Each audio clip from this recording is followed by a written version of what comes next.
नमस्कार साथियों, मैं Manoj Kumar RLS memorial degree college Jaspur से। आज जो हम एक प्रकरण आपके लेके सामने प्रस्तुत हुए हैं वो है आपका शिक्षण विधियाँ। मेरे प्रिय विद्यार्थियों, आज हम शिक्षण विधियों पे विस्तार पूर्वक चर्चा करेंगे। चलिए जुड़िए मेरे साथ। हम बात करते हैं शिक्षण विधियाँ। शिक्षण विधियाँ, देखिए मैं आपको एक बात निश्चित रूप से बताना चाहता हूँ। ज्ञानी व्यक्ति है, बहुत विद्वान है, जरूरी नहीं है कि वो अध्यापक भी अच्छा हो। अच्छे अध्यापक बनने के लिए जो उस व्यक्ति के अंदर ज्ञान है, उस ज्ञान को जब तक उसके व्यक्ति के अंदर वो गुण नहीं है कि उस ज्ञान को अपने विद्यार्थियों तक वो पहुंचा पाए, तब तक वह एक अच्छा अध्यापक नहीं कहला सकता है। जो भी कंटेंट है उस कंटेंट को सही तरीके से विद्यार्थियों तक पहुंचाने की विधि या क्रिया को हम शिक्षण विधि में रखते हैं। मेरे प्रिय विद्यार्थियों, शिक्षण विधियां दो प्रकार की होती हैं। आके देखिए, एक है आपकी शिक्षक केंद्रित विधियां। शिक्षण विधियों टॉपिक पे हम चर्चा कर रहे हैं। शिक्षण विधियों के अंतर्गत हम दो प्रकार की विधियों पे विस्तार पूर्वक चर्चा करेंगे। एक विधि है आपकी शिक्षक केंद्रित विधियां, दूसरा है आपका शिक्षार्थी केंद्रित विधियां।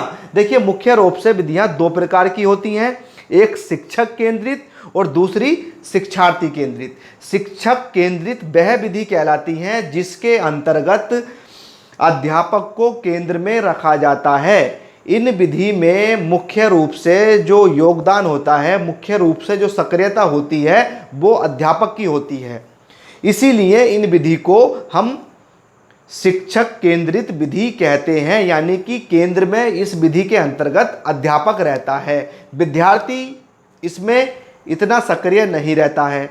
अब दूसरी जो विधि है उसके विपरीत कहलाती है, उस विधि का नाम है शिक्षार्थी केंद्रित विधि।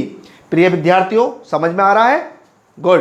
देखिए, शिक्षार्थी केंद्रित विधि के अंतर्गत वह विधियां आती हैं जिसमें मुख्य योगदान जो सक्रियता पाई जाती है, वह सक्रियता आप लोगों की पाई जाती है, इट मीन्स विद्यार्थियों की पाई जाती है। क्लियर हो रहा है?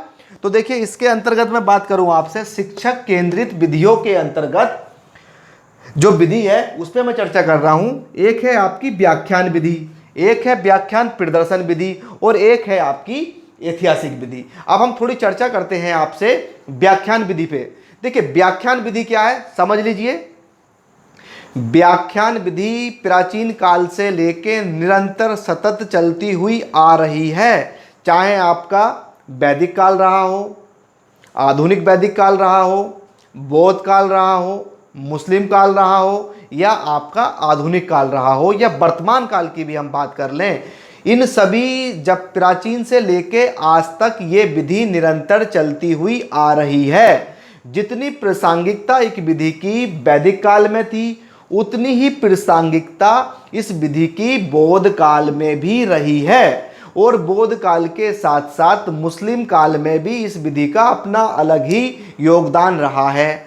और विद्यार्थियों, आधुनिक शिक्षा भी इस विधि से अछूती नहीं रही है। इस विधि का प्रयोग आज भी निरंतर चलता हुआ आ रहा है। इस विधि के अंतर्गत अध्यापक अपने किसी भी कंटेंट को लेके उसकी व्याख्या करता है और निरंतर बोलता रहता है उस प्रकरण पे। इस विधि में सबसे बड़ा जो क्या अवगुण है वो क्या है? इस विधि में अध्यापक के साथ विद्यार्थी निष्क्रिय हो जाता है, वो निरंतर इस विधि के तहत ऊब जाता है।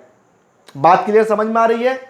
उससे मैं आपको आगे लेकर चलता हूं व्याख्यान प्रदर्शन विधि की ओर। देखिए, व्याख्यान प्रदर्शन विधि के अंतर्गत हम व्याख्यान तो करते हैं, परंतु कुछ ही कंटेंट को प्रदर्शित करके भी व्याख्यान के माध्यम से हम दिखाते हैं। इस विधि में थोड़ा रुचि आती है। अगली है आपकी ऐतिहासिक विधि। देखिए, इतिहास के आधार पे जो हम शिक्षण विधियों, जो ज्ञान को हम विद्यार्थियों तक ट्रांसफर करते हैं, ऐतिहासिक विचारधारा के आधार पे, इतिहास के आधार पे, बीती हुई बातों के आधार पे जो हम विद्यार्थियों के समक्ष उस कंटेंट को प्रस्तुत करते हैं, इतिहास को ध्यान में रखते हुए अपने विद्यार्थियों की ओर जो हम कंटेंट प्रस्तुत करते हैं, वो आपकी ऐतिहासिक विधि कहलाती है। कौन सी विधि कहलाती है बच्चों?